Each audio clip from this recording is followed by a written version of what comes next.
villages at Robinvale in Victoria's northwest. They are the first to take up Australia's offer of short-term working visas, the so-called Pacific solution to our chronic shortage of harvest labour. Well, joining me now from Cairns is ABC reporter Siobhan Barry. And Siobhan, you've made a flying visit to Normanton and Currumba this week. It's hard for many of us to appreciate, firstly, the extent of flooding in those Gulf communities and the fact that some have been cut off since the new year. What have you seen firsthand of their predicament in those areas? And it's difficult to imagine the scale of this flooding until you see it. As we flew into Normanton and Currumba, there was just kilometre after kilometre of floodplain with just the occasional island sitting up above the water. You could distinguish the paths of the rivers because of the trees along the banks, but apart from that, it really was impossible to tell what was river and what was floodplain. It's just an immense expanse of murky brown water filling the entire inland area. It's now going into its 7th week in the Gulf of being cut off by the floodwaters, and those floodwaters are expected to stay up for at least another 4 weeks, and that's only if there's no more rain. Of course, one of the hardest hit industries in the Gulf is going to be the cattle industry. Already the predictions are just for the Carpentaria Shire alone that they're going to lose 100,000 head of cattle. The worst affected towns and properties have been relying on export and will need to do so for weeks to come.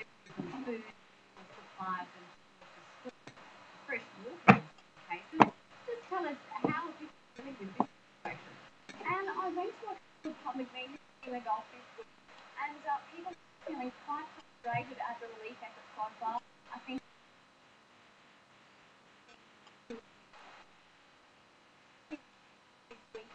before now, only essential supplies were being brought into the Gulf, into Currumba by barge and into Normanton by air. That was a real sore point for a lot of locals who said that they desperately needed supplies of non-essential goods to keep their businesses afloat, particularly the prawn and fishing industries that really need to get ready for the season. So it's good news for them that supplies of non-essential goods are now going to be brought in. Barges will leave Cairns every 2 weeks for as long as they're needed. On top of that, the water purification system has been brought in and installed in Currumba. The town's water supply was damaged by the floodwaters. I understand the main water pipeline into the town got damaged. So that's some small piece of good news that they now have a clean water supply. On top of that, spotted lots have been dug across the Gulf, and they're likely to continue for another week or 2. Now, they're obviously used to being stranded for parts of the week. This is more severe than usual, and it's exposing all sorts of shortcomings in the sort of infrastructure that most of us take for granted. That's right, Anne. These are the second worst floods in the Gulf's recorded history.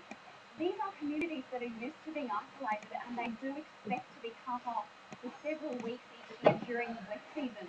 But I think what's taken everyone by surprise this year is just the height that the waters have risen to and the amount of time that they've stayed up for. And the floods have certainly exposed some problems with the region's infrastructure. In Currumba, for example, the locals have been pushing for a new airstrip for 30 years. The dirt airstrip they have at the moment isn't long enough for most commercial and charter flights to land on, so emergency supplies can only come into the town by helicopter. As well as that, the main road into the Gulf, the Gulf Developmental Road, has several areas that flood on a regular basis, and the locals have been pushing to have that fixed for quite some time now. Postal services into the Gulf have been intermittent, and now Currumba's got the added worry of its electricity supply, looking as though it could go on the winter any time. Apparently there's a power pole in the middle of the floodplain that's experiencing problems. If that goes, the town's whole electricity supply could go. Well, state elections looming. Perhaps those plans will resonate with Queensland's powers that be and would-be powers that be. Siobhan Barry, thanks for joining us on Landline. Thank you, Anne.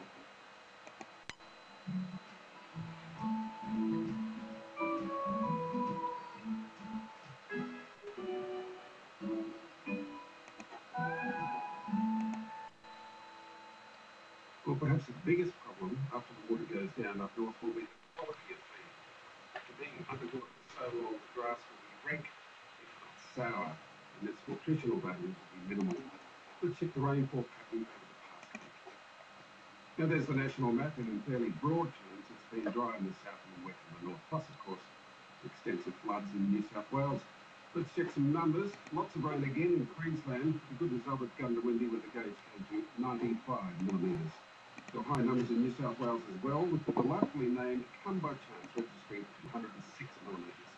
Victoria was mostly dry, Maribor at 4, and the prolonged dry continues in Tasmania. Most of that state could do with a good drink.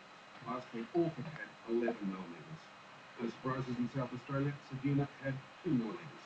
In the Territory, suburban Larrakia scored 187, and Hines Hill in WA Central we fell at 9 millimetres.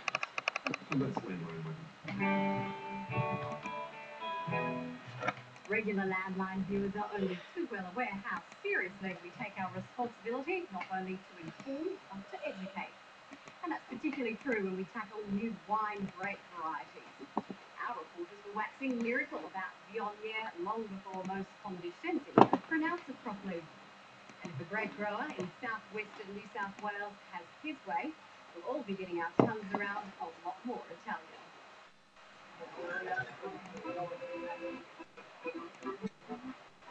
One which has lots of it is Moscato Giallo.